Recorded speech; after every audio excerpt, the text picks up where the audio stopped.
আমরা মানুষের সফলতার গল্পকে আগ্রহ ভরে শুনি, কিন্তু তার এই সফলতা পেতে কতটা ত্যাগ, কতটা বলিদান দিতে হয়েছে তা কি আমরা কখনো জানার চেষ্টা করি? আজকের সফল মানুষটি একসময় কতটা হতাশায় ডুবেছিল, আত্মবিশ্বাস হারিয়ে অন্ধকারে কতদিন লুকিয়ে কাটিয়েছিল, এই গল্পটা আমরা কেউ জানি না। তাই এরকমই একটি গল্প নিয়ে আজকে আমরা আপনাদের সামনে হাজির হয়েছি, যেখানে আমরা একটি মেয়েকে দেখতে পাবো যে ছোটবেলায় মাকে হারিয়েছে, সৎমায়ের অত্যাচারে বাবার কাছ থেকেও বিচ্ছিন্ন হয়ে গিয়েছে। আপন বলতে ছিল দাদি, তিনিও হঠাৎ মারা যান। মাঝখানে ঘনিষ্ঠতা হয় স্কুলের টিচারের সাথে, কিন্তু বান্ধবীর মিথ্যা অপবাদে টিচারের কাছ থেকেও সে পালিয়ে যায়। পুরো দুনিয়ার মাঝে মেয়েটি হয়ে পড়ে সম্পূর্ণ একা। এমন পরিস্থিতি থেকে মেয়েটি কি ঘুরে দাঁড়াতে পারবে, নাকি হারিয়ে যাবে ব্যর্থতার অন্ধকারে? আসুন দেখে আসি কি অপেক্ষা করছে মেয়েটির জীবনে। মারামারি করতে গিয়ে একজন গ্যাংস্টার বসের মাথা ফেটে যায়, তাই তাকে নিয়ে হাসপাতালে এসে দ্রুত চিকিৎসার জন্য গ্যাংস্টাররা ডাক্তারদের সাথে অভদ্রতা শুরু করে। তখন ডাক্তার হাইজাং নামের একটি মেয়ে এসে তাদের বাধা দিয়ে বলে, এটা হাসপাতাল, কোনো গুন্ডামি করার জায়গা না। এখানে অসুস্থ দুর্গতদের চিকিৎসা দিয়ে সুস্থ করা হয়, তাই শুধুমাত্র রোগী বাদে বাকি সবাই যেন বাইরে চলে যায়। কিন্তু গ্যাংস্টার বস একজন মহিলা চিকিৎসকের কাছে নিজের ট্রিটমেন্ট করাতে চাচ্ছিলেন না, তাই সে তার কর্মীদের বলে হাইজাংকে বাইরে বের করে দিয়ে কোনো পুরুষ ডাক্তারকে নিয়ে আসতে। দলের কর্মীরা হাইজাংকে বাইরে তাড়িয়ে দেবার চেষ্টা করলে হাইজাং রেগে যায় এবং সবগুলো গ্যাংস্টারকে মেরে তক্তা বানিয়ে দেয়। তারপর হাত ঝেড়ে বলে, যে নারী রাঁধে সে চুলও বাঁধে, সো নারীকে কখনো আন্ডারস্টিমেট করতে আসবেন না। হাইজাং এর অ্যাগ্রেসিভ আচরণ দেখে দলের বাকি গ্যাংস্টাররা বাইরে চলে যায়। তারপরে হাইজাং গ্যাংস্টার বসকে চিকিৎসা শুরু করার নির্দেশ দেয়। হাইজাং এখন একজন সফল ডাক্তার, কিন্তু তার ডাক্তার হওয়ার পথটা মোটেও সহজ ছিল না। এর জন্য তাকে অনেক চড়াই উতরাই পার করতে হয়েছে। কেমন ছিল হাইজাং এর জীবনের এত দূর আসার গল্পটা জানতে হলে আমরা ফিরে যাব আজ থেকে 13 বছর আগে।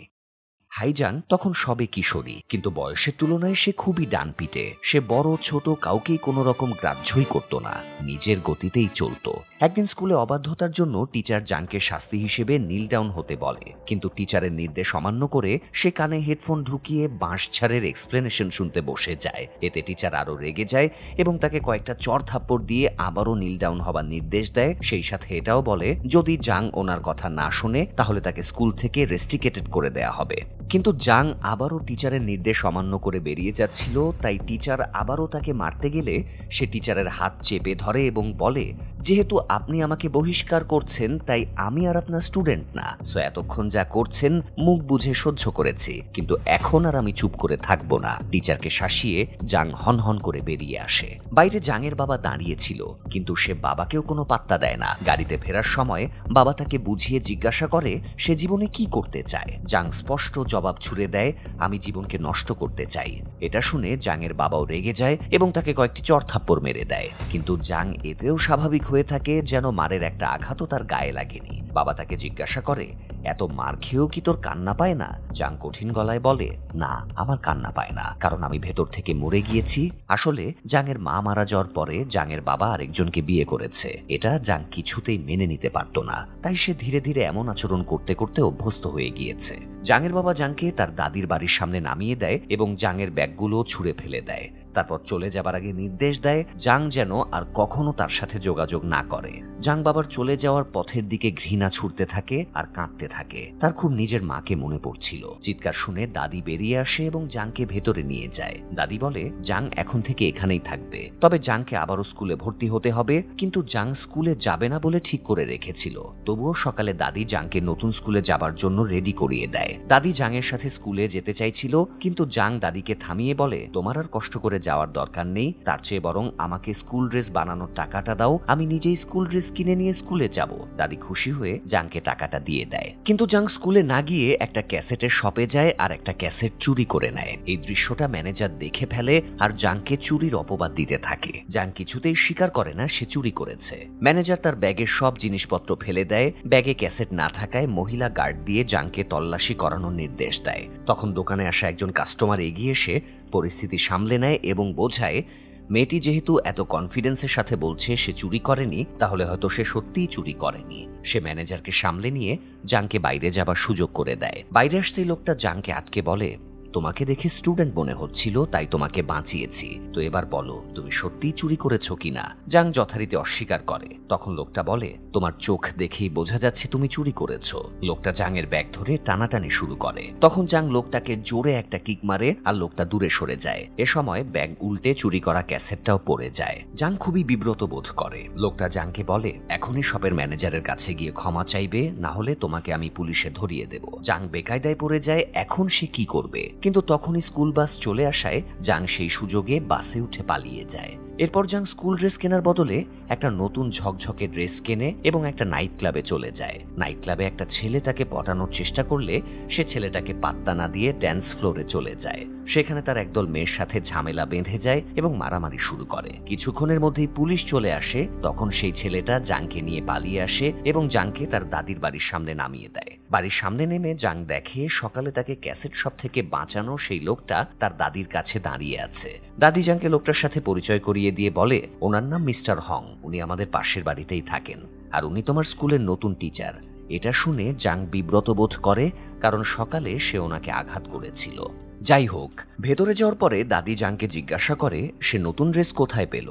জাং জানায় সে স্কুল ড্রেস কেনার টাকা দিয়ে নতুন ড্রেস কিনেছে। এটা শুনে দাদি খুব আপসেট হয়ে যায়। দাদি জাংকে বোঝায়, এভাবে তো জীবন চলতে পারে না, জীবনে কিছু করতে হলে তাকে অবশ্যই পড়াশোনা করতে হবে। কিন্তু জাং উল্টো বলে দেয় সে পড়াশোনা করবে না, সে মানুষকে আদর করে ড্রিঙ্ক করাবে আর শরীর বিক্রি করে জীবন কাটাবে। এতটুকু বাচ্চামের মুখে এরকম কথা শুনে দাদি আর নিজেকে কন্ট্রোল করতে না পেরে জাংকে চড় মেরে দেয়। দাদি জাংকে অনেক বকাবকি করে, তবুও জাংয়ের মনে এতটুকুও আঁচড় কাটে না। রাতে জাং ঘুমিয়ে গেলে দাদি তার মাথায় হাত বুলিয়ে দিয়ে বলে, আমি তোকে মারতে চাইনি, তোর মা বেঁচে থাকলে সেই তোর আদর শাসন দিয়ে তোকে মানুষ করে তুলতো, কিন্তু তোর মা না থাকলেও আমি তো আছি, আমার যা আছে তা সব দিয়ে তোকে আমি মানুষের মতো মানুষ করে তুলতে চাই। এজন্যই তোর প্রতি আমার মাঝে মাঝে এত কঠোর হওয়া লাগবে। আবেগঘন কথাগুলো বলেই দাদি ঘুমিয়ে পড়ে। তখন জাং চোখ মেলে তাকায়। আসলে সে এতক্ষণ জেগেই ছিল, শুধু ঘুমের ভান করছিল। দাদির কথায় জাং খুব খুশি হয় আর ছোটবেলায় দাদির সাথে কাটানো সুন্দর মুহূর্তগুলো ভাবতে থাকে। সকালে জাং ঘুম থেকে উঠতে দেরি করলে দাদি তার গায়ে পানি ঢেলে দিয়ে তার ঘুম ভাঙায়। তারপর বলে, রেডি হয়ে নে, পড়াশোনা যখন করবিই না তাহলে আমার সাথে বাজারে যাবি, চল। দুজনে বাজারের জন্য বের হচ্ছিল, তখন তাদের হং এর সাথে দেখা হয়। দাদি হংকে জানায় জাং পড়াশোনা না করার সিদ্ধান্ত নিয়েছে, তাই তাকে ব্যবসা করানো শেখাতে নিয়ে যাচ্ছি। এটা শুনে হং ও দাদিকে সমর্থন জানিয়ে দেয়। বাজারে গিয়ে এটা সেটা কিনতে ব্যাগ টানতে টানতে জাং বিরক্ত হয়ে ওঠে। ফেরার পথে জাং সিদ্ধান্ত বদলে বলে সে সব করতে পারবে না, এর চেয়ে বরং সে পড়াশোনাই করবে। ব্যাগগুলো পথের উপরে ফেলেই সে হাঁটা ধরে। জাংয়ের কাণ্ড দেখে দাদি হাসতে শুরু করে। পরের দিন জাং স্কুলে যায়। ক্লাসে গিয়ে দেখে নাইট ক্লাবে যে মেয়েদের সাথে তার মারামারি হয়েছিল সেই মেয়েগুলো তার ক্লাসেরই। মেয়েগুলো তাকে দেখে রাগে ফুঁসতে শুরু করে, কিন্তু মুখে কিচ্ছু বলে না, কারণ সামনে টিচার হং দাঁড়িয়েছিল। তবে এতগুলো শত্রুর মাঝে জাংয়ের একটা বান্ধবীও জুটে যায়, যার নাম ইয়োনা। খুব দ্রুতই তাদের মধ্যে খুব ভালো সম্পর্ক গড়ে ওঠে। ইয়োনা জাংকে বাড়ি নিয়ে গিয়ে নিজের একটা ড্রেসও তাকে দেয়। ড্রেসটা পরে জাং স্কুলে যাচ্ছিল, তখন তার হং এর সাথে দেখা হয়ে যায়। হং তাকে ডাক দিলেও সে হংকে পাত্তা না দিয়েই চলে যাচ্ছিল।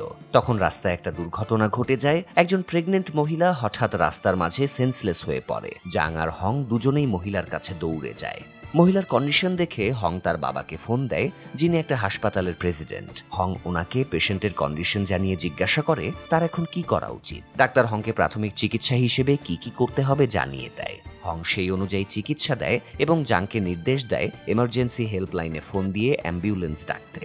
কিছুক্ষণের মধ্যে অ্যাম্বুলেন্স চলে আসলে তারা পেশেন্টকে নিয়ে অ্যাম্বুলেন্সে উঠে পড়ে এবং পেশেন্টকে যেভাবে অক্সিজেন এবং কিউবেটার দেওয়া উচিত সেভাবেই হং তাকে চিকিৎসা দেয়। হাসপাতালে পৌঁছেই পেশেন্টকে ওটিতে নিয়ে যাওয়া হয়। হং বাইরে দাঁড়িয়ে থাকে।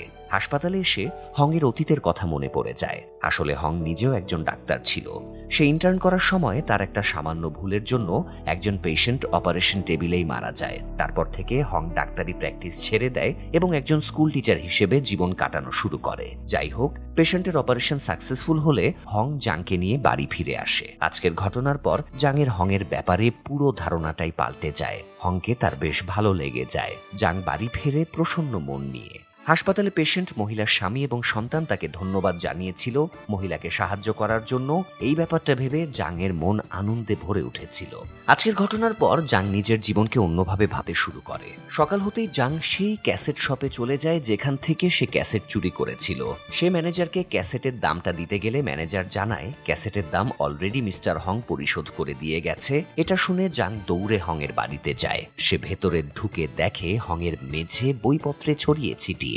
সে বইগুলো গুছিয়ে দিতে চাইলে হং তাকে বারণ করে, তাই সে বইয়ের মাঝেই বসে পড়ে এবং হংয়ের সাথে গল্প শুরু করে। হংয়ের কাছ থেকে বেরিয়ে জাং তার বান্ধবী ইয়োনাকে ফোন দিয়ে বলে সে মন দিয়ে পড়াশোনা শুরু করতে চায়, তাই সে যেন ক্লাসের সবচেয়ে স্মার্ট মেয়েটার সাথে তার পরিচয় করিয়ে দেয়। পরের দিন ইয়োনা জাংকে জিন ইয়োর সাথে পরিচয় করিয়ে দেয়। জিন ইয়ো খুবই ট্যালেন্টেড, সে জাংকে পড়াশোনায় হেল্প করতে রাজি হয়। তারা বসে গল্প করছিল, এ সময় কয়েকজন ছেলে এসে জিন ইয়োকে টিজ করা শুরু করে। তখন জাং ছেলেগুলোকে মেরে সরিয়ে দেয়, ফলে তাদের মধ্যে খুবই ভালো বন্ধুত্ব গড়ে ওঠে। শীঘ্রই জাংয়ের জীবন বদলে যেতে শুরু করে। ডানপিটে অবাধ্য জাংয়ের জীবন হয়ে ওঠে বই নির্ভর। সে পড়াশোনায় এতটাই ডুবে থাকতো যে তার অন্য কোনো দিকে খেয়ালই থাকতো না। পরীক্ষার হলে জাংকে পরীক্ষা দিতে দেখে টিচার হং খুব খুশি হয় এবং বুঝে যায় এই মেয়ে একদিন অনেক বড় হবে।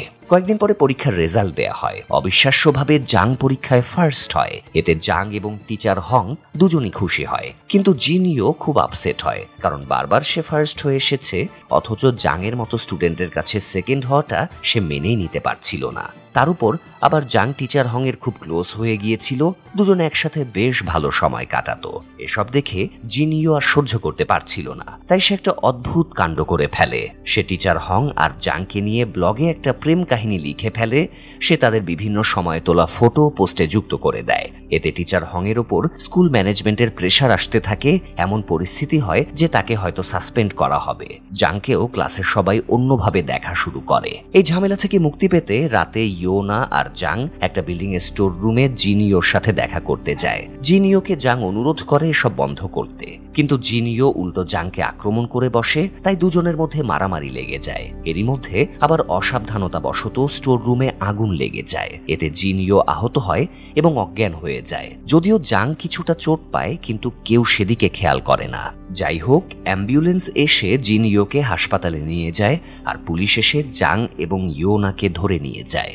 জিন ইয়ো পুলিশকে স্বীকারোক্তি দেয় জাং নাকি আগুনে তাকে জ্বালিয়ে মারার চেষ্টা করেছে। এজন্য পুলিশ ইয়োনাকে ছেড়ে দেয়, কিন্তু জাংকে বন্দি করে রাখে। ইয়োনা বাড়ি ফিরে টিচার হংকে ফোন করে সব জানিয়ে দেয়। হং প্রথমে জিন ইয়োর সাথে দেখা করে, তাকে জিজ্ঞাসা করে সে এত সব কাণ্ড কেন ঘটালো। জিন ইয়ো জানায় সে জাংয়ের ওপর জেলাস ফিল করছিল, কারণ পড়াশোনায় সে তাকে ছাড়িয়ে যাচ্ছিল। তাছাড়া সে টিচার হংকে খুব পছন্দ করত, কিন্তু জাং টিচার হংকেও তার কাছ থেকে সরিয়ে নিচ্ছিল। এসব দেখে সহ্য করতে না পেরেই জিন ইয়ো ব্লগ এবং সোশ্যাল মিডিয়াতে পোস্টগুলো করেছিল। টিচার হং একটা দীর্ঘশ্বাস ফেলে হাসপাতাল থেকে বেরিয়ে থানায় জংয়ের সাথে দেখা করতে যায়। হং জাংয়ের পোড়া জায়গায় বার্ন ক্রিম লাগিয়ে দেয়, তারপর তাকে ছাড়িয়ে নিয়ে যাওয়ার ভরসা দিয়ে বেরিয়ে আসে।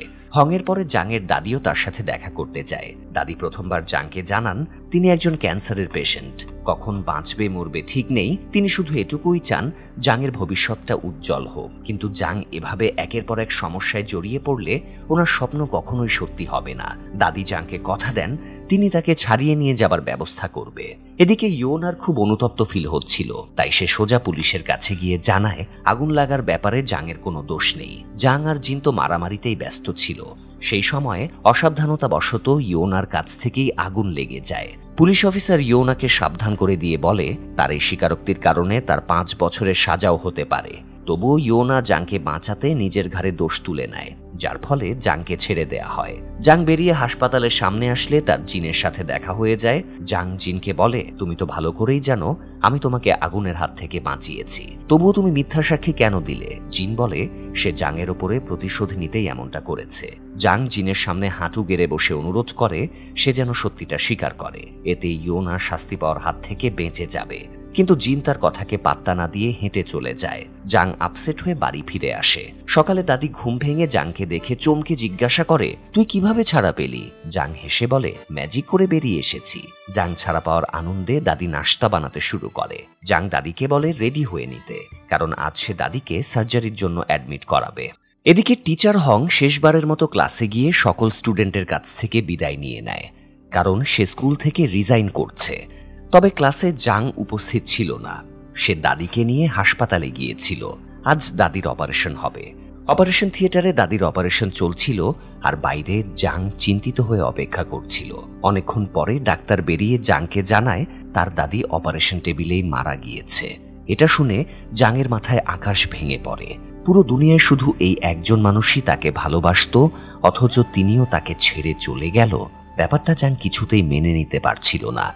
তবুও বুকে কষ্ট নিয়ে সে দাদির ফিউনারেল শেষ করে। ফিউনারেল শেষে জাং দাদির ফটো নিয়ে বসেছিল। তখন সে ফটোর সাথে দাদির লিখে যাওয়া একটি চিঠি পায়। দাদি চিঠিতে লিখে গিয়েছেন, অপারেশনের সময় ওনার যদি কিছু ঘটে যায় তাহলে ওনার রেখে যাওয়া সেভিংসে সব টাকা জাং পাবে। সেই টাকা দিয়ে জাং যেন নিজের পড়াশোনা শেষ করে নিজের পায়ে দাঁড়ায়। চিঠিটা পড়ে জাং দাদির শোকে কাঁদতে শুরু করে। জাং দাদির শোকে আবারও হাসপাতালে যায় এবং ডাক্তারদের দোষারোপ করে বলে, ডাক্তার বলেছিল দাদির ক্যান্সারের সেলটা কেটে বাদ দিয়ে দিলেই দাদি বেঁচে যাবে। কিন্তু তবুও দাদি কিভাবে মারা গেল? নিশ্চয়ই ডাক্তারের অবহেলার জন্যই দাদি মারা গিয়েছে। কিন্তু ডাক্তার জাংয়ের অভিযোগ অস্বীকার করে এবং বলে তারা জাংয়ের বাবার সাথে কথা বলেছে, তার বাবার এই ব্যাপারে কোনো অভিযোগ নেই, তাই জাংয়ের অভিযোগেরও কোনো গুরুত্ব নেই। ডাক্তার জাংকে তাচ্ছিল্য করে চলে যায়। জাং আপসেট হয়ে বেরিয়ে আসে। এদিকে হং জাংকে হন্যে হয়ে খুঁজে বেড়াচ্ছিল। বারবার ফোন করছিল, কিন্তু জাং তাকে অ্যাভয়েড করে চলছিল।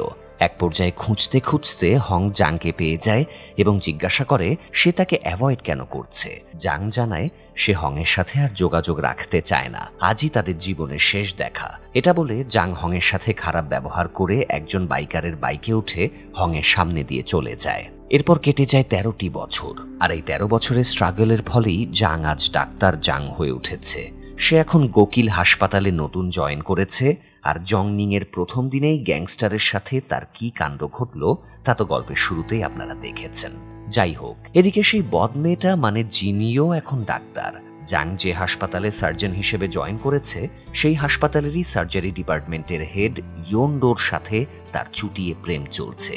জিন নিজেও একই হাসপাতালে ডাক্তার হিসেবেই চাকরি করে। যাই হোক, জিন আর ইয়োন একটা রেস্টুরেন্টে বসে গল্প করছিল। হঠাৎ রেস্টুরেন্টের মহিলা ম্যানেজার জ্ঞান হারিয়ে পড়ে যায়। তারা মহিলাকে নিয়ে দ্রুত হাসপাতালে আসে। তারপর ইয়োন তার অ্যাসিস্ট্যান্টকে দ্রুত অপারেশন থিয়েটারে রেডি করতে বলে।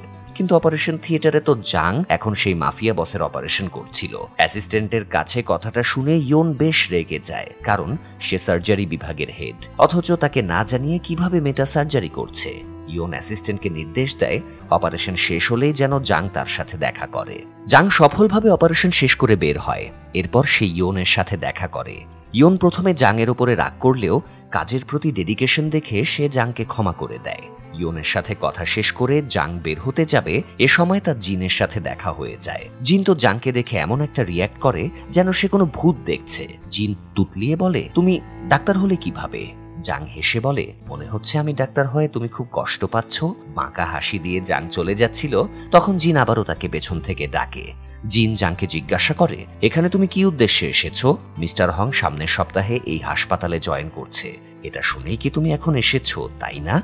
জিনের মুখে কথাটা শুনে জাং বেশ অবাক হয়, কারণ কাকতালীয়ভাবে মিস্টার হংও যে এই হাসপাতালেই জয়েন করছে সেটা সে জানতো না। তাই জাং জিনের সাথে কথা না বাড়িয়ে হন হন করে হেঁটে চলে যায়। এরপর কেটে যায় প্রায় সপ্তাহ খানেক। হং প্লেনে করে দেশে ফিরছিল। হঠাৎ প্লেনের মাঝে একজন অজ্ঞান হয়ে পড়ে যায়। হং চেক করে বুঝতে পারে রোগীর মস্তিষ্কে রক্ত জমেছে। তাই সে হাসপাতালে ফোন করে অপারেশন থিয়েটার রেডি করতে বলে। এরপর হং প্লেন নিয়ে হাসপাতালের ছাদেই ল্যান্ড করে। ছাদে রোগীকে নেবার জন্য জাংও দাঁড়িয়েছিল। প্লেন থেকে রোগী নিয়ে হং নামতেই তাকে দেখে জাং একদম বরফের মতো জমে যায়। হং ও জাংকে দেখে একই রকম অবস্থা করে। দুজনে কেউ কারোর দিক থেকে চোখ সরাতে পারছিল না। হং এগিয়ে এসে জাংকে জিজ্ঞাসা করে, তুমি কি বিয়ে করেছো? তোমার কোনো বয়ফ্রেন্ড আছে? জাং না সূচক উত্তর দিলে হং খুশি হয়ে বলে, তাহলে তো লাইন পুরা ক্লিয়ার। এটা বলেই হং ভেতরে চলে যায়। হং কারো অনুমতি নেবার অপেক্ষা না করে পুরো টিম রেডি করে নিজেই রোগীর অপারেশন করতে লেগে পড়ে। হং এর এক্সপার্ট হাতে সার্জারি দেখে সবাই অবাক হয়ে যায় আর বলে, এটা কি চিজ রে ভাই, এ তো মেশিনের চাইতে দ্রুত অপারেশন করছে। আসলে হং টিচিং ছেড়ে দিয়ে বিদেশে চলে গিয়ে আবারও ডাক্তারি প্র্যাকটিস শুরু করেছিল। সেখানে সে নিউরো সার্জন হিসেবে এতদিন কাজ করে, আবার দেশে ফিরে আসে। যাই হোক, হং, জাং এবং পুরো টিম নিয়ে সফলভাবে অপারেশন শেষ করে বেরিয়ে আসে। হাসপাতালে ডিউটি শেষ করে সন্ধ্যায় জাং রিংয়ে রেসলিং প্র্যাকটিস করছিল। তখন সেখানে হংও চলে আসে। হংকে দেখে জাং চলে যাচ্ছিল তখন হং তাকে থামিয়ে বলে, একা একা প্র্যাকটিস না করে আমার সাথে এক রাউন্ড খেলো। জাং বলে, আমি বিবাহিত মানুষের সাথে রেসলিং খেলি না। তখন হং জানায় সে এখনো বিয়ে করেনি। এটা শুনে জাং অবাক হয়ে যায় এবং চলে যাওয়ার চেষ্টা করে, কিন্তু পেছন থেকে হং তাকে জাপটে ধরে। দুজনের মধ্যে শুরু হয় দুষ্টুমির কুস্তির লড়াই। জাং বুঝতে পারে হং এখন আগের মতো আর গাধা না, সে এখন কুস্তিতেও পারদর্শী। হাংয়ের কাছাকাছি থাকতে জাং খুব বিব্রত বোধ করছিল। তার সেই কিশোরী বয়সের প্রেম আবারও জেগে উঠেছিল। ফেরার পথে দুজনে অনেক গল্প করে।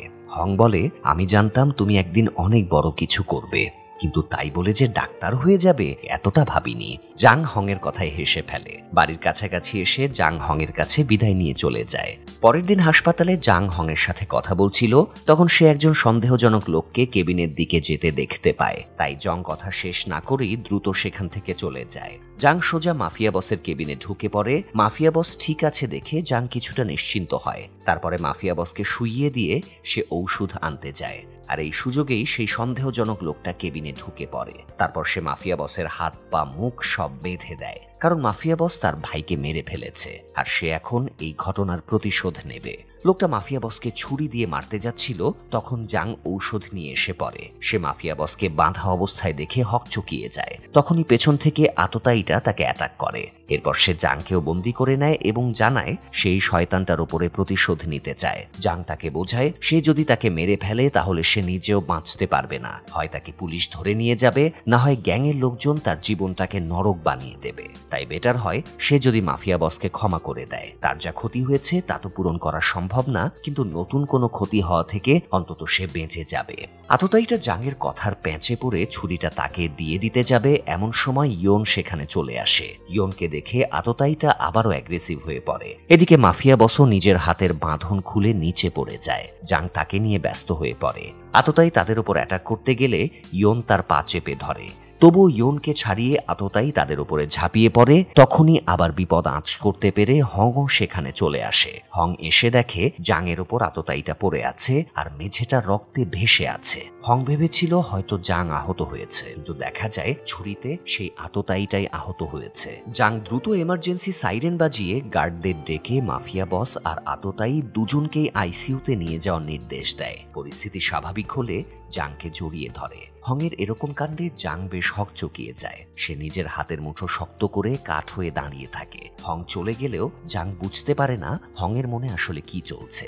এদিকে ডাক্তার ইয়ন আবার জাংকে দেখলেই মুখ লুকিয়ে পালিয়ে বেড়াতে শুরু করে। যা কাণ্ড ঘটেছে তাতে সে জাংয়ের মুখোমুখি হতে পারছিল না, কারণ সে পুরুষ হয়েও তাদের প্রোটেক্ট করতে পারেনি। এই লজ্জাতেই সে মুখ লুকিয়ে পালাচ্ছিল। জাং ইয়নকে থামিয়ে জিজ্ঞাসা করে, আপনি আমাকে দেখে পালিয়ে বেড়াচ্ছেন কেন? ইয়ন বিব্রত হয়ে বলে, সরি, আমার উচিত ছিল আততায়ীর কাছ থেকে ছুরিটা কেড়ে নেয়া। ইয়নের কথা শুনে জাং হেসে ফেলে। তারপর ইয়নকে কয়েকটা বেসিক ফাইটিং মুভমেন্ট শিখিয়ে দেয়। ইয়ন জাংয়ের কাণ্ড দেখে অবাক হয়ে তাকিয়ে থাকে আর ভাবে, এ কি মেরে বাবা। পরের দিন জাং হংকে একটা ফাইলের নম্বর দিয়ে বলে এটা তার দাদির পেশেন্ট ফাইলের নম্বর। সে হংয়ের কাছে ফাইলটার অ্যাক্সেস পাওয়ার জন্য হেল্প চায়। হং এটা শুনে বলে, তাহলে তোমার এই হাসপাতালে জয়েন করার এটাই আসল কারণ? এরপর হং কাগজটা ছিঁড়ে ফেলে এবং বলে, যেটা ঘটার তা ঘটে গেছে, পুরনো ক্ষত জাগিয়ে তোলার কোনো মানেই হয় না। এখানে সবাই জাংকে পছন্দ করে, তাই জাংয়ের উচিত সবার পছন্দকে সম্মান করা। জাং বলে, তুমি আমাকে সাহায্য না করলেই আমি অন্য কোনো পথ ঠিকই খুঁজে নেব। এটা বলে জাং চলে যায়। জাং নিজের চেম্বারে বসেছিল, তখন তার সৎমা সৎবোনকে নিয়ে সেখানে চিকিৎসার জন্য আসে। জাং সৎমাকে ইগনোর করার চেষ্টা করে এবং বলে তার সমস্যার জন্য এমআরআই করে দেখতে। জাংয়ের আচরণ দেখে তার সৎমা বলে, তোমার লজ্জা করে না মায়ের সাথে এরকম ব্যবহার করছো? জাং বলে ওঠে, আপনি কবে থেকে আমার মা হয়ে উঠলেন? দুজনের মধ্যে বেশ কথা কাটাকাটি শুরু হয় এবং জাংয়ের সৎমা বেরিয়ে যায়। এরপর জাংয়ের তার সৎমায়ের জন্য মায়া হয়, তাই সে ইয়নকে মায়ের সার্জারির জন্য রেফার করে দেয়। তবুও জাংয়ের সৎমাকে অনুতপ্ত হতে দেখা যায় না। সে তখনও জাংয়ের সাথে খারাপ আচরণ করতে থাকে, যদিও জাং আর সেদিকে বিশেষ মাথা ঘামায় না। সে বাইরে বেরিয়ে আসে, তখন জাংয়ের সৎবোন পেছন থেকে ডেকে জাংকে তাদের রেস্টুরেন্টের কার্ড দেয় এবং বলে এটাই তাদের বর্তমান ঠিকানা। রাতে জাং দূর থেকে রেস্টুরেন্টটা দেখে আসে। সেখানে সে তার বাবাকেও দেখতে পায়। তখন তার দাদির কথা মনে পড়ে এবং আপসেট হয়ে চলে আসে। রাস্তায় তার হং এর সাথে দেখা হয়। হং জাংয়ের দাদির পেশেন্ট ফাইলটা সংগ্রহ করে এনে জাংয়ের হাতে তুলে দেয়। তখনই আবার মুষলধারে বৃষ্টি নামে। হং নিজের জ্যাকেট খুলে জাংকে জ্যাকেটের নিচে দৌড়ে একটা টেলিফোন বুথে ঢুকে পড়ে। কিছুক্ষণ বুথের ভেতরে থাকার পর হং হঠাৎ রোম্যান্টিক হয়ে ওঠে। তাই সে ফোনে একটা রোম্যান্টিক গান বাজিয়ে বৃষ্টির মাঝে বেরিয়ে নাচতে শুরু করে। একটু পর সে জাংকেও টেনে নেয় এবং দুজনে বৃষ্টিবিলাস করতে থাকে। দুজনের নাচানাচি শেষ হলে হং আচমকা জাংকে কিস করে দেয়। কিস শেষ হতেই জাং লজ্জায় দৌড়ে সেখান থেকে পালিয়ে যায়। হং পেছনে দৌড়ে গিয়ে জাংকে থামায় এবং হাত ধরে বলে, এই বৃষ্টি ভেজা রাতে চলে যেও না। জাং আরো লজ্জা পেয়ে সেখান থেকে চলে যায়। জাং বাড়ি ফিরে তার দাদির পেশেন্ট রেকর্ডটা খুলে পড়ে আর কান্নায় তার চোখ ভিজে যায়। পরের দিন জাং রিপোর্টটা হাসপাতালে নিয়ে আসে আর হং এবং আরেকজন ডাক্তারকে দেখিয়ে রিপোর্টটা যাচাই করে যে এখানে সব ইনফরমেশন ঠিক আছে কিনা। রেকর্ড পড়ে ডাক্তার জানায় জাংয়ের দাদি আসলেই ডাক্তারের ভুলের কারণে মারা গিয়েছে কিনা শুধু এই রিপোর্ট পড়ে সেটা জানা সম্ভব না। ওনার ডেথ সার্টিফিকেটের আরেকটা কপি নিশ্চয়ই রয়েছে, সেটা হয়তো সরিয়ে ফেলা হয়েছে। জাং সিদ্ধান্ত নেয় তার দাদির যেখানে অপারেশন হয়েছিল সেখানকার স্টাফদের সে জিজ্ঞাসাবাদ করবে। হং জাংকে ভরসা দিয়ে বলে সেও জাংয়ের পাশে থাকবে। ডিউটি শেষ করে রাতে জাং তার বাবার রেস্টুরেন্টে বাবার সাথে দেখা করতে যায়। জাংয়ের দাদির মেমোরিয়ালটা সরিয়ে ফেলা হয়েছিল, সেই মেমোরিয়ালের ঠিকানা নিতেই জাং সেখানে এসেছিল। জাংয়ের বাবা একটা এনভেলপ খামে করে জাংয়ের দাদির মেমোরিয়ালের সব কাগজপত্র জাংকে তুলে দেয়। তারপর তিনি ছোটবেলায় জাংয়ের সাথে করা খারাপ ব্যবহারের জন্য ক্ষমা চান এবং জাংকে বলেন ওনার সাথে এসে থাকতে। কিন্তু জাং বাবার অনুরোধ ফিরিয়ে দিয়ে সেখান থেকে চলে আসে। পরের দিন জাং বাড়ি থেকে বের হচ্ছিল, তখন তার বাইকার বন্ধু কিম সেখানে চলে আসে। কিম এসেই বলে, ওই বান্ধবী ললিতা, আমার ট্রিট কোথায়? নতুন চাকরিতে জয়েন করার পর এখনো কিন্তু ট্রিট পায়নি। জাং হেসে বলে, ঠিক আছে, চলো তোমাকে এখনই ট্রিট দিচ্ছি। জাং নিজের গাড়ি নিয়ে আর কিম নিজের বাইক নিয়ে আগে আগে যেতে থাকে। রাস্তায় কিম খুব জোরে বাইক চালাচ্ছিল। হঠাৎ অমনোযোগী হওয়ায় মেইন রোডে কিম একটা কারের সাথে ধাক্কা খেয়ে অ্যাক্সিডেন্ট করে। কয়েক মুহূর্তের জন্য জাং স্তব্ধ হয়ে যায়। সে কিছুতেই কিছু বুঝে উঠতে পারছিল না। নিজের অনুভূতি ফিরে পাওয়া মাত্রই জাং গাড়ি থেকে নেমে দৌড়ে কিমের কাছে যায়। কিম খুব বাজেভাবে আহত হয়েছিল। কিমের অবস্থা বুঝতে পেরে জাং কাঁদতে শুরু করে। কিছুক্ষণের মধ্যে হংও সেখানে চলে আসে। হং কিমের চেক আপ করে দ্রুত তাকে হাসপাতালে নেয়ার ব্যবস্থা করে। হং দেখে কিমের ইন্টারনাল ব্লিডিং হচ্ছে, কোমরের এক সাইডে রক্ত জমে গেছে। হং রক্ত বের করে প্রাথমিক চেক আপ করে সিটি স্ক্যান করায়। সিটি স্ক্যান করার পরে হং জানায় কিমে দ্রুত সার্জারি করাতে হবে, না হলে সে আজীবনের জন্য প্যারালাইজড হয়ে যাবে। যদিও কিমের তখন জ্ঞান ছিল, জাং কিমের সাথে আলাদাভাবে কথা বলে। জাং কিমকে ভরসা দেয় হং খুব ভালো একজন সার্জন, সে তাকে সুস্থ করে তুলবে। কিন্তু কিম বলে, তুমি আমার সবচেয়ে কাছের বন্ধু, আমি বাঁচলেও তোমার হাতে বাঁচতে চাই, মরলেও তোমার হাতেই মরতে চাই। তখন জাং কিমকে কথা দেয় সেও হং এর সাথে সার্জারির সময় থাকবে। এরপর জাংও হং এর সাথে সার্জারির জন্য রেডি হয়ে যায়। দীর্ঘক্ষণের সার্জারি চলার পরে অবশেষে হং এর দক্ষ হাতে অপারেশন সাকসেসফুল হয়। জাং এর মুখেও হাসি ফুটে ওঠে। হং জাং এর কাছে আসলে সে হং এর কলারটা ভাঁজ করে দেয় এবং অভিনন্দন জানায়। দুজনের মুখে জয়ের হাসি ফুটে ওঠে। রাতে নিউরোসার্জন বিভাগের সকল স্টাফরা পার্টির আয়োজন করে। পার্টিতে সবাই অনেক আনন্দ করে। পার্টি শেষ করে হং আর জাং বিনোদন পার্কে যায়। সেখানেও তারা অনেক আনন্দ করে, একসাথে অনেকক্ষণ টাইম স্পেন্ড করে, যেন তারা আবারও সেই 13 বছর আগের দিনগুলোতে ফিরে গিয়েছে। অনেকক্ষণ আনন্দ করার পর হং জাংকে তার বাড়িতে পৌঁছে দেয়। বাড়ি ফিরে জাং আবারও তার দাদির ফাইলটা খুলে বসে। সেখানে সে সি হিউন নামে একজন অ্যাসিস্ট্যান্ট সার্জনের নাম দেখতে পায়। সেই অ্যাসিস্ট্যান্ট সার্জন এখন অন্য ক্লিনিকে চেম্বার খুলেছে। পরের দিন জাং তার সাথে গিয়ে দেখা করে এবং দাদির অপারেশনের রেকর্ড দেখিয়ে জিজ্ঞাসা করে ওনার মৃত্যুর আসল কারণ কি ছিল।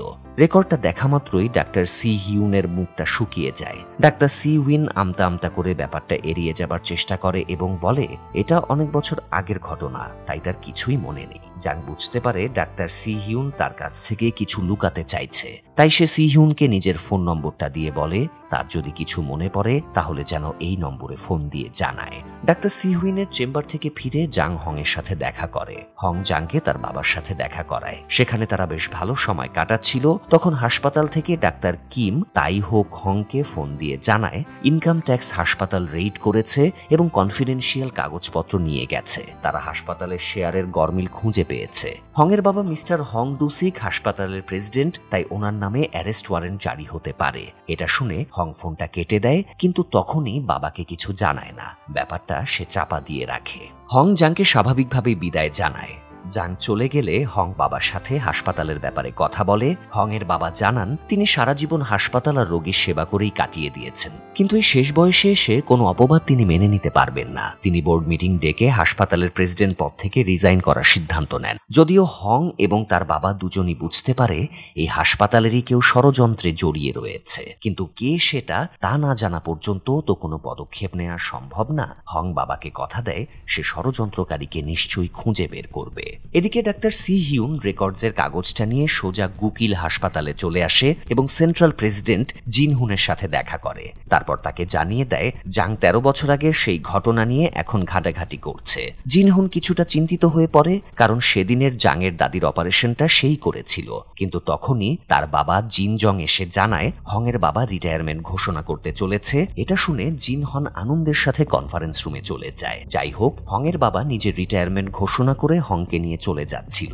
পথে হঠাৎ হংয়ের বাবা মাথা ঘুরে পড়ে যায়। তখন হং ওনার মাথার সিটি স্ক্যান করে দেখে দীর্ঘদিন ধরে ওনার মস্তিষ্কে টিউমার রয়েছে, আর সেটা এখন এতটাই বড় যা লাইফ রিস্কের পর্যায়ে চলে গেছে। হং ডাক্তার কিম তাইহোকে বাবার অপারেশন করার জন্য বলে, কিন্তু ডাক্তার কিম জানায় সে পারবে না, কারণ সে ওনাকে সবসময় নিজের মেন্টর ভেবে এসেছে, ওনার সাথেই জীবনের অধিকাংশ কর্মজীবন কাটিয়েছে, তাই তার পক্ষে ওনার অপারেশন করা সম্ভব না। এজন্য ডাক্তার কিম হংয়ের বাবার অপারেশনের জন্য জাং এবং ইয়নকে রেফার করে। তাই জাং এবং ইয়নকে হংয়ের বাবার অপারেশনের জন্য অ্যাপয়েন্টেড করা হয়। হং বাবার কন্ডিশন দেখে খুবই আপসেট হয়ে পড়েছিল, যদিও এই ব্যক্তি হংয়ের আপন বাবা না। হংয়ের বাবা মা অ্যাক্সিডেন্টে মরে যাওয়ার পর উনিই হংকে মানুষ করেছেন এবং নিজের পরিচয়টা হংকে দিয়েছেন। তাই হং কখনোই ওনার ঋণ পরিশোধ করতে পারবে না। কখনো কখনো সম্পর্কের ঋণ রক্তের ঋণের চেয়েও বেশি গুরুত্বপূর্ণ হয়ে ওঠে। হংয়ের ক্ষেত্রেও তাই হয়েছে। পরের দিন হং বাবার কাছে ফ্যামিলি বন্ডের পেপার নিয়ে দুজনে মিলে সাইন করে, যার অর্থ হলো অপারেশনের সময় যদি তিনি মারা যান তবে ডাক্তার দায়ী থাকবে না। বাবার সাথে হং বেশ কিছুক্ষণ ইমোশনাল সময় কাটায়। এরপর জাং, ইয়ন, হং আর হংয়ের বাবা 4 জন মিলে অপারেশনের ব্যাপারে আলোচনা করে নেয়। এরপর ডাক্তার কিমও আসে। তখন সবাই মিলে হাসি তামাশা করে এবং হংয়ের বাবাকে আনন্দ দেবার চেষ্টা করে, যাতে ওনার অপারেশনের স্ট্রেসটা কম হয়। তারপর নির্ধারিত সময় অপারেশন শুরু হয়। হং বাইরে বসে অপারেশন শেষ হবার জন্য অপেক্ষা করতে থাকে। অপারেশন থিয়েটারে যাওয়ার মতো সাহস তার ছিল না। অনেকক্ষণ অপারেশন চলার পর অবশেষে অপারেশন সাকসেসফুল হয়। বাবাকে কেবিনে নেয়ার পরে হং বাবার সাথে দেখা করে ডাক্তার কিমের সাথে ফিরছিল। তখন কিমের কাছে ডিসিপ্লিনারি বোর্ডের ফোন আসে। জাং কিছুদিন আগে হাসপাতালে মারামারি করেছিল। এই সুযোগ কাজে লাগিয়ে জিন নাকি জাংয়ের বিরুদ্ধে ডিসিপ্লিনারি বোর্ডে অভিযোগ জানিয়েছে। তাছাড়া জিন তো সেন্ট্রাল প্রেসিডেন্ট জি হুনের মেয়ে আর শেয়ার হোল্ডার জিন জং এর নাতনি। এজন্য হাসপাতালে জিনের পাওয়ারও বেশি ছিল। জেলাসির জন্য জাংকে জব্দ করতে জিন এই পথটা বেছে নেয়। মানে দাদা, বাবা, মেয়ে, এই ফ্যামিলি পুরো জেনারেশনটাই বজ্জাত আর কি। যাই হোক, তবুও জাংয়ের তেমন কোনো সমস্যা হয় না, কারণ ডাক্তার কিম এবং হংয়ের সাপোর্টে জাং ঝামেলা থেকে বেঁচে যায়। জাং ডাক্তার কিমের কাছে জানতে পারে তার বিরুদ্ধে অভিযোগ উঠিয়ে নেওয়া হয়েছে, আর এসব হংয়ের জন্যই সম্ভব হয়েছে। এজন্য জাং হংয়ের চেম্বারে দেখা করতে যায়। জাং হংকে বলে, এত বছর তুমি আমাকে অনেক কিছু দিয়েছ, আমাকে বেঁচে থাকার আসল মানে শিখিয়েছ। এখন তুমি আমাকে প্রোটেক্ট করে চলেছ, কিন্তু বারবার আমাকে বাঁচাতে গিয়ে নিজের জীবনকে কেন বিপদে ফেলছো, কেন এত শত্রু বাড়াচ্ছ? এখন আমি নিজের খেয়াল নিজেই রাখতে পারি, তাই আমার সমস্যাগুলো আমাকেই সামলাতে দাও। কথাগুলো বলেই জাং বেরিয়ে যায়। আসলে সেও হংকে নিয়ে চিন্তিত ছিল। সে চাইছিল না হং তার জন্য কোনো বিপদে পড়ুক, তাই সে এরকম ব্যবহার করে। এদিকে জিন জং হংয়ের বাবার অফিসে রাতের বেলা ঢুকে কনফিডেন্সিয়াল কাগজপত্র খুঁজছিল, যে কাগজে তার ইন্স্যুরেন্স ফান্ডের এগ্রিমেন্ট ছিল। কিন্তু সে কাগজগুলো কোথাও খুঁজে না পেয়ে সোজা হংয়ের বাবার কাছে চলে আসে, কারণ কাগজগুলো ইনকাম ট্যাক্সের হাতে পড়লে সে এবং তার ছেলে জিনহুও বিপদে পড়বে। হংয়ের বাবা কাগজগুলো সরিয়ে ফেলেছিল, তাই জিনজং হংয়ের বাবাকে থ্রেট দেয় এবং রেগে বেরিয়ে যায়। জিনজাংকে থামানোর জন্য হংয়ের বাবা উঠে দাঁড়ায়, কিন্তু শারীরিক স্টেবিলিটি না থাকায় তিনি সেখানে পড়ে যান এবং মারাত্মকভাবে আহত হন। খবর পেয়ে হং দ্রুত হাসপাতালে গিয়ে দেখে তার বাবা প্রায় মৃত্যুর কোলে ঢলে পড়েছে। সে বুকে প্রেস করে শক দিয়ে নিজের সর্বোচ্চ চেষ্টা করে বাবাকে বাঁচিয়ে তোলার, কিন্তু শেষ পর্যন্ত সে আর বাবাকে বাঁচাতে পারে না। বাবাকে হারিয়ে হং কান্নায় ভেঙে পড়ে। বাবার মৃত্যুর প্রায় 3 সপ্তাহ কেটে যায়। হং তখনও বাবার মৃত্যুর শোক কাটিয়ে উঠতে পারেনি। এরই মধ্যে আবার জিনজং এবং জিনহুন হাসপাতালে স্টাফদের ডেকে হংয়ের বাবার মেমোরিয়ালের আয়োজন করে। যদিও পুরোটাই লোক দেখানো ব্যাপার ছিল, তারা হংয়ের বাবার মৃত্যুতে সবচেয়ে বেশি খুশি ছিল, কারণ যেহেতু তিনি এখন মারা গিয়েছেন তাই জিন হুই হবে হাসপাতালের পরবর্তী প্রেসিডেন্ট। এটা ভেবে তাদের আনন্দের আর সীমা ছিল না। মেমোরিয়ালে জিনের মা উপস্থিত ছিল।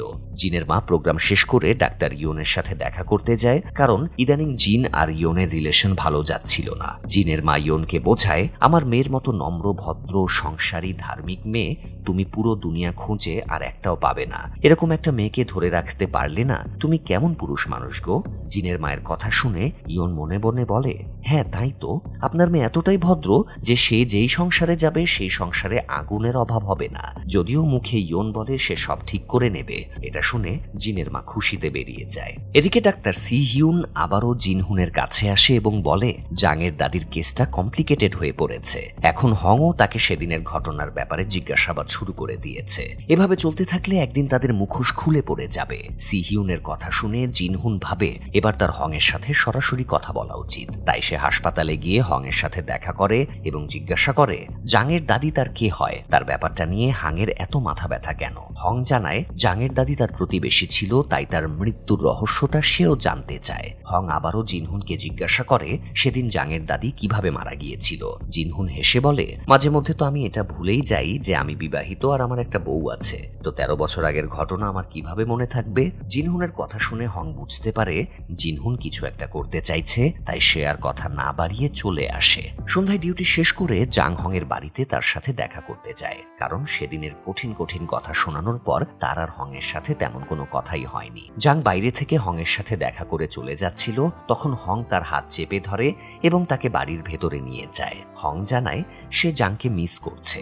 জাং হং এর কথা শুনে হেসে ফেলে। তারা দুজনে গল্পে গল্পে বেশ ভালো সময় কাটাতে থাকে এবং এক সময় একটু বেশি ক্লোজ হয়ে যায়। এরপর সারা রাত জাং হং এর বাড়িতেই কাটিয়ে দেয়। পরের দিন হাসপাতালে নামডাল নামের একজন তার 2 ছেলেকে নিয়ে আসে। তার ছোট ছেলের পায়ে সমস্যা, যদিও এক সময় সে ঠিকভাবেই হাঁটতে পারত, কিন্তু এখন সে পা বাঁকা করে হাঁটে। হং বাচ্চাটার ট্রিটমেন্টের জন্য সিটি স্ক্যান করায়। সিটি স্ক্যানে দেখা যায় বাচ্চাটার মাথায় টিউমার আছে, তাই তার ব্রেইনের সেলগুলো ঠিকমতো কাজ করছে না, এজন্য তার মস্তিষ্কে ঠিকভাবে হাঁটার অনুভূতি পৌঁছাতে পারছে না। হং এবং জাং নামডালকে দ্রুত সার্জারি করানোর জন্য সাজেস্ট করে। নামডালের দুনিয়া কেমন যেন ওলটপালট হয়ে যায়। তার স্ত্রী ক্যান্সারে মারা গিয়েছে, বড় ছেলেরও আগে থেকেই ক্যান্সার, আবার এখন ছোট ছেলেরও একই অবস্থা। স্ত্রী মারা যাওয়ার পরে নামডাল শুধু তার 2 ছেলের দিকে চেয়েই বেঁচে আছে। তার মধ্যে আবার ছেলের এই জীবন মরণ দশা। তাছাড়া এই অপারেশন করানোর মতো তার যথেষ্ট টাকা পয়সাও নেই। তবুও অথরিটিকে অনুরোধ করে পেমেন্ট বাকি রেখেই সে ছোট ছেলের অপারেশনের ব্যবস্থা করে। নির্ধারিত দিনে বাচ্চাটার অপারেশন শুরু হয় এবং সফলভাবে বাচ্চাটার সার্জারি শেষ হয়। হং বাইরে এসে নামডালকে সুখবরটা জানিয়ে বাইরে হাসপাতাল ক্যাম্পাসে বসে কফি খাচ্ছিল। তখন জাংও সেখানে গিয়ে হং এর কাঁধে মাথা রেখে বলে, যখনই কোনো সার্জারি শেষ হয় সে খুব ক্লান্ত হয়ে যায়। তখন হং বলে, তাহলে চলো তোমাকে রিল্যাক্স করিয়ে আনি।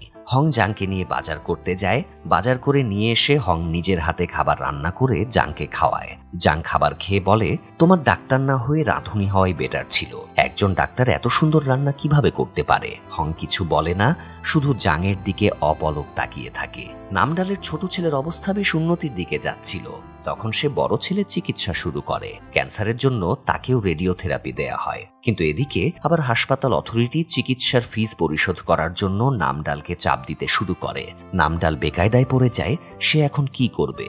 সে একদিন হঠাৎ হাসপাতালে একটা লিফলেট পেয়ে যায়, যেখানে উল্লেখ ছিল ক্যান্সার আক্রান্ত বাচ্চাদের গার্জিয়ান বেঁচে না থাকলে চিকিৎসা হিসেবে তারা ইন্স্যুরেন্স পাবে। এটা দেখে নামডাল আত্মহত্যা করার সিদ্ধান্ত নেয়। সে রাতে ঘুমন্ত বাচ্চাদের আদর করে কেবিন থেকে বেরিয়ে লিফটে ওঠে। এ সময় জাং তাকে দেখতে পায়। জাংয়ের একটু অবাক লাগে, নামডালের তো নিচের দিকে নামার কথা, কিন্তু সে লিফটে উপরের দিকে উঠছে। তবুও সে তেমন গুরুত্ব না দিয়ে নামডালের ছেলের কেবিনে যায়। আর সেখানে গিয়ে সে লিফলেটটা দেখতে পেয়েই নামডালের আসল উদ্দেশ্যটা বুঝে যায়। তাই জাং দ্রুত হাসপাতালের ছাদের দিকে ছুটতে থাকে। ততক্ষণ নামডাল ছাদের কার্নিশে দাঁড়িয়ে ঝাঁপ দেওয়ার জন্য রেডি হয়ে গিয়েছিল। ঠিক সেই মুহূর্তে জাং গিয়ে তাকে থামায়। নামডাল বলে, সে বেঁচে থাকলে বাচ্চাদের চিকিৎসার ফিস কখনোই শোধ করতে পারবে না, কিন্তু সে যদি মরে যায় তাহলে বাচ্চারা ইন্স্যুরেন্সের টাকা পাবে, যে টাকা দিয়ে তাদের চিকিৎসা থেকে শুরু করে পড়াশোনার খরচও বহন করা হবে। তাই সে মরে গিয়ে বাচ্চাদের ভবিষ্যৎ উজ্জ্বল করে দিতে চায়। তখন জাং তাকে ধমক দিয়ে বলে, তোমার কি মনে হয় বাচ্চারা তোমাকে ছাড়া ভালো থাকবে? জীবনে শুধু টাকাটাই জরুরি না, আপন মানুষের আদর ভালোবাসা পাওয়াটাও জরুরি। আমি সারা জীবন একা স্ট্রাগল করে বড় হয়েছি। আমি জানি একা জীবন কাটানো কতটা কষ্টকর। তুমি মরে গেলে তোমার বাচ্চাদের ভবিষ্যৎ উজ্জ্বল হবে না, বরং তাদের ভবিষ্যৎ ধ্বংস হয়ে যাবে। জাংয়ের কথা শুনে নামডাল আত্মহত্যা করার সিদ্ধান্ত বাদ দিয়ে কার্নিশ থেকে নেমে আসে। পরের দিন একটা ছেলে অ্যাক্সিডেন্টে আহত তার স্ত্রীকে নিয়ে হাসপাতালে আসে। তার স্ত্রী প্রেগনেন্ট ছিল, মহিলার অবস্থা অনেক ক্রিটিক্যাল। তাই তারা হংকে ফোন করে ডাকে। হং এসে পেশেন্টকে চেক করে পেশেন্টের স্বামীকে জানায় তার স্ত্রী সার্ভাইভ করার চান্স খুবই কম। এই মুহূর্তে অপারেশন করেও কোনো লাভ হবে না, বাচ্চা এবং মা দুজনই মারা যাবে। পেশেন্টের স্বামী কান্নায় ভেঙে পড়ে হংকে রিকোয়েস্ট করে তার স্ত্রীকে যেভাবেই হোক বাঁচিয়ে তোলার জন্য, কিন্তু হং তাকে স্পষ্টভাবে অসম্ভব জানিয়ে চলে যায়। হংয়ের এরকম রুড আচরণ দেখে জাং একটু আপসেট হয়। সে হংয়ের পেছনে গিয়ে তাকে বলে, মেয়েটা বাঁচুক বা না বাঁচুক, অন্তত তারা চেষ্টা করে তো দেখতে পারে। তারা এভাবে হাল ছেড়ে দিচ্ছে কেন? এমনও তো হতে পারে কোনো মিরাকেল ঘটে যেতে পারে আর মহিলা এবং বাচ্চা দুজনই বেঁচে যেতে পারে। কিন্তু হং জাংয়ের কথাকে পাত্তা না দিয়ে বলে, মেডিকেলে মিরাকেল হয় না, যেখানে সম্ভাবনা নেই সেখানে চেষ্টা করাও অর্থহীন। এতে জাং আপসেট হয়ে জিজ্ঞাসা করে, মহিলার জায়গায় যদি আমি থাকতাম তাহলে কি এভাবে হাল ছেড়ে দিতে? হং বিরক্ত হয়ে বলে, তুমি আবেগ দিয়ে ভাবছো, একজন ডাক্তার হিসেবে চিন্তা করছো না। এটা বলে হং চলে যায়। পরের দিন হং পেশেন্টকে আবারও দেখতে যায়। পেশেন্টকে দেখে তার বাবার কথা মনে পড়ে। তার বাবা যখন মরে যাচ্ছিল তিনি বাঁচবে না জেনেও হং তার সর্বোচ্চ চেষ্টা করেছিল, কিন্তু আজ সে হাত গুটিয়ে কেন নিচ্ছে? এটা ভেবে হংয়ের খারাপ লাগে। তাই সে পেশেন্টের স্বামীকে জানায় শেষ চেষ্টা হিসেবে সেই অপারেশনটা করবে। হং আর জাং অপারেশনে লেগে পড়ে। অপারেশন সাকসেসফুলি হলেও মহিলা পুরোপুরি কোমায় চলে যায়। যদিও তার গর্ভের বাচ্চা না জন্মানো পর্যন্ত গর্ভ বড় হতে থাকবে। বাচ্চা পরিপুষ্ট হলে তারা সিজার করে বাচ্চাটাকে গর্ভ থেকে বের করে আনবে। কথাগুলো বলতে গিয়ে হং আর জাং দুজনেরই গলা ভারী হয়ে যাচ্ছিল। পেশেন্টের স্বামী ও স্ত্রীর শোকে পুরোপুরি ভেঙে পড়েছিল, কিন্তু ভাগ্যের ওপর তো তাদের হাত নেই, পরিস্থিতি মেনে নিতেই হবে। তাই তারাও ভাগ্যকে মেনে নেয়। এভাবে কেটে যায় কয়েকদিন। পেশেন্টের স্বামী তবুও হাল ছাড়ে না। সে সবসময় স্ত্রীর পাশে বসে থাকে আর কান্না করে। একদিন হং ভিজিটে গেলে পেশেন্টের স্বামী তাকে কথা বলার জন্য সাইডে নিয়ে যায়। পেশেন্টের স্বামী হংকে বলে, আমার জীবনের সবচেয়ে বড় অনুশোচনা কি জানেন ডাক্তার? আমি আমার স্ত্রীকে কখনো ভালোবাসার কথাটা বলতে পারিনি, একবারও মুখ ফুটে বলতে পারিনি আই লাভ ইউ। এই দুঃখ আমাকে সারা জীবন বয়ে বেড়াতে হবে। লোকটার মুখে কথাটা শোনার পর হংয়ের মনে হয় সেও তো কখনো জাংকে ভালোবাসার কথাটা বলেনি। পরে যদি কখনো সে ভালোবাসার কথাটা বলার সুযোগ না পায় তাহলে তো এই দুঃখ তাকেও সারা জীবন বয়ে বেড়াতে হবে। কথাগুলো মনে হতেই হং দৌড়ে জাংয়ের কাছে গিয়ে তাকে টেনে কনফারেন্স রুমে নিয়ে যায়। তারপর বলে, জাং আই লাভ ইউ। জাং মুচকি হেসে দুহাত বাড়িয়ে দেয়। হং সাথে সাথে জাংকে জড়িয়ে ধরে। হং জাংকে জিজ্ঞাসা করে, কি ব্যাপার, তুমি তো আমাকে আই লাভ ইউ টু বললে না? জাং বলে, আমারটা আমি পরে বলার জন্য জমিয়ে রাখছি, সময় হলে ঠিক বলবো। কথা শেষ করেই জাং দৌড়ে পালিয়ে যায়। এদিকে হাসপাতালে আবার একজন বড় নেতা অ্যাডমিট ছিল। সেই নেতাকে ট্রিটমেন্ট করার দায়িত্ব ছিল ডাক্তার ইয়োর। ডাক্তার ইয়োর সেদিন একটা সেমিনার থাকায় কয়েক ঘন্টার জন্য সে পেশেন্টের দায়িত্ব জিনকে দিয়ে যায়। তো জিন এই সময়টুকুর ভেতরে নেতাকে কি উল্টাপাল্টা ট্রিটমেন্ট দিয়ে যায়, যার ফলে নেতার শুরু হয় প্রচন্ড মাথায় যন্ত্রণা। যন্ত্রণার এক পর্যায়ে নেতা জ্ঞান হারিয়ে ফেলে। নার্স ভয়ে সমানে জাং আর হংয়ের কাছে ফোন দেয়, কিন্তু তারা তখন অন্য পেশেন্টের অপারেশনে ব্যস্ত ছিল, তাই ফোন রিসিভ করতে পারে না। অপারেশন শেষ হলে হং আর জাংয়ের কাছে খবর গেলে তারা দ্রুত কেবিনে যায়। তারপর নেতার সিটি স্ক্যান করিয়ে দেখে ওনার দ্রুত সার্জারি করাতে হবে, তাই তারা সার্জারি শুরু করে দেয়। অন্যদিকে জিন জং আর জিন হুনও টেনশনে পাগল হয়ে যায়। একে তো তাদের মেয়ে এই কাণ্ড ঘটিয়েছে, তার উপর আবার যদি নেতার কিছু ঘটে যায় তাহলে পুরো হাসপাতালেরই রেপুটেশন নষ্ট হয়ে যাবে। তারা অধীর আগ্রহে হংয়ের অপারেশনের দিকে তাকিয়ে থাকে। অনেকক্ষণ অপারেশন চলার পর অবশেষে নেতার অপারেশন সাকসেসফুল হয়। হাসপাতালে সবাই হাঁপ ছেড়ে বাঁচে। যদিও এই ঘটনায় জিনকে কোনো শাস্তি দেয়া হয় না, বরং ডাক্তার ইয়োর ওপরই অভিযোগ নিয়ে আসা হয়। তারপর বোর্ড মিটিং ডেকে ইয়োকে 1 মাসের জন্য সাসপেন্ড করা হয়। অথরিটির এরকম স্বজনপ্রীতি দেখে জুনিয়র ডাক্তারেরা বেশ অখুশি হয়। তারা নিজেদের মধ্যে বলাবলি করতে থাকে, শাস্তি তো জিনের পাওয়া উচিত ছিল, কিন্তু শাস্তি পেল ডাক্তার ইয়ো, এটা খুবই অনুচিত। ঠিক এই সময় জিন সেখানে চলে আসলে তারা আলোচনা থামিয়ে দিয়ে জিনের পক্ষ নিয়ে কথা বলতে শুরু করে। আসলে মানুষ এমনই, পল্টি নিতে এক মুহূর্ত সময় লাগে না। যাই হোক, এদিকে নিউরোসার্জন বিভাগের কাং নামে একজন জুনিয়র ডাক্তার হঠাৎ অজ্ঞান হয়ে পড়ে। তাকে দ্রুত সিটি স্ক্যান করে দেখা যায় তার মাথায় টিউমার। হং কাংকে ডেকে বলে দ্রুত তার সার্জারি করানো হবে। কাং হংয়ের চেম্বার থেকে বেরিয়ে গেলে হং সেই ডাক্তার সি হিউনকে ফোন দেয় এবং তাকে লোভনীয় অফার দেয় যে সে যদি জাংয়ের দাদির ডেথ রিপোর্টটা তাকে দেয় তাহলে হং তার লাইফ সেটেল করে দেবে। হংয়ের প্রপোজালে সি হিউন রাজি হয়ে যায় এবং হংকে রিপোর্টটা দিয়ে দেয়। হং রিপোর্ট নিয়ে জাংয়ের কাছে যায় এবং বলে তোমার জন্য একটা গিফট আছে। তারপর হং জাংকে তার দাদির ডেথ রিপোর্টটা দেয়। রিপোর্টটা পেয়ে জাং খুব খুশি হয়। জাং প্রথমে রিপোর্টটা নিজে অ্যানালিসিস করে তারপর সেটা একজন ক্যান্সার স্পেশালিস্টকে দেখায়। ডাক্তার রিপোর্ট দেখে বলে জাংয়ের দাদির অপারেশনের সময় হয়তো ভুল কোথাও কেটে দেয়া হয়েছিল, যার কারণে ওনার প্রচুর রক্তক্ষরণও হয়, আর এই রক্তক্ষরণের জন্যই তিনি মারা যান। কথাগুলো শুনে জাং বুঝতে পারে তার দাদি কেন আর কিভাবে মারা গিয়েছিলেন। এরপর জাং সরাসরি জিনহুনের সাথে দেখা করে এবং তাকে দোষারোপ করে বলে আমার দাদির অপারেশনের দায়িত্বে আপনি ছিলেন, আপনার গাফিলতির জন্য দাদি মারা গিয়েছেন, আপনি সেই ইন্স্যুরেন্স ক্লেম করে নিয়েছিলেন। কিন্তু জাংয়ের কোনো অভিযোগই জিনহুন স্বীকার করে না। উল্টো সে জাংকে হুমকি দিয়ে বলে তুমি যে হাসপাতালে চাকরি করো আমি সেই হাসপাতালের বর্তমান প্রেসিডেন্ট, তাই বেশি দেরিবেরি করলে তোমার লাইসেন্সই ক্যান্সেল করিয়ে দেব।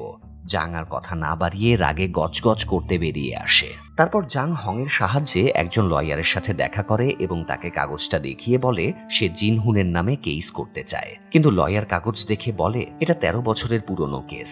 জাং যদি 10 বছর আগে আসতো তাহলে লিগালি ব্যবস্থা নেওয়া যেত, কিন্তু এখন আর তার আইনিভাবে কোনো পদক্ষেপ নেওয়া সম্ভব না। অবশেষে এই পথটাও বন্ধ হয়ে যাওয়ায় জাং মন খারাপ করে বেরিয়ে আসে। এদিকে ডাক্তার কাং সার্জারির আগে তার ভাইয়ের জন্য অপেক্ষা করছিল। কাংয়ের ভাই মিলিটারিতে চাকরি করে।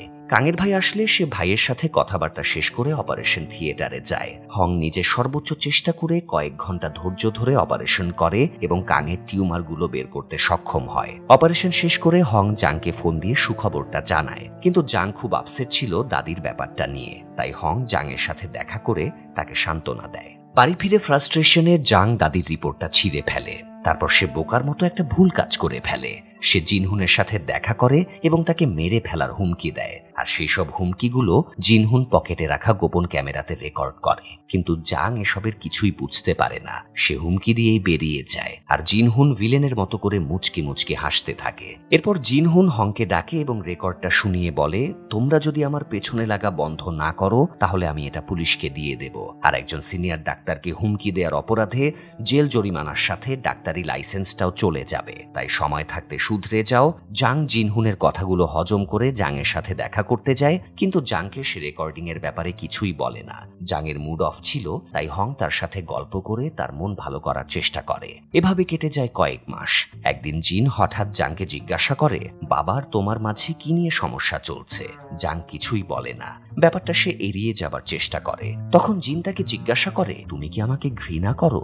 জাং বলে আমি যখন তোমার দিকে তাকাই তখন আমাদের স্কুলে কাটানোর সেই সব সুন্দর মুহূর্তগুলো আমার মনে পড়ে যায়। জাংয়ের কথা শুনে জিনেরও সেই পুরনো স্মৃতিগুলো মনে পড়ে যেতে শুরু করে, আর জলে চোখ ভিজে যায়। অনেক বছর পর জিনের হঠাৎ জাংয়ের জন্য মায়া জন্মে ওঠে।